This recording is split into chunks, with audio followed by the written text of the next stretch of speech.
Well, hi. Today we're looking at a Quantum RS26 that came to us as a 2017. That the exterior was in really, really bad shape.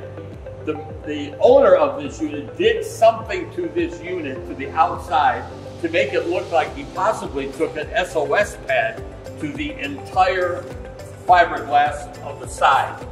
So when we took it in, we've got an excellent body shop here at Campers Inn West.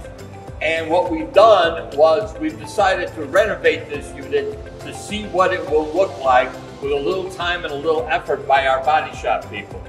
So as you can see, this is very, very rough. And it's got all kinds of staining and nicks and everything in it.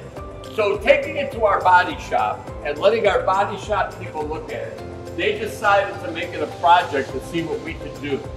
This is what came out of it.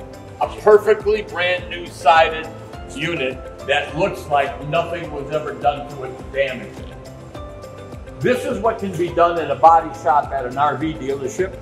This is how we can restore units and turn around and make them again a useful project and a good unit for couples to come in and buy.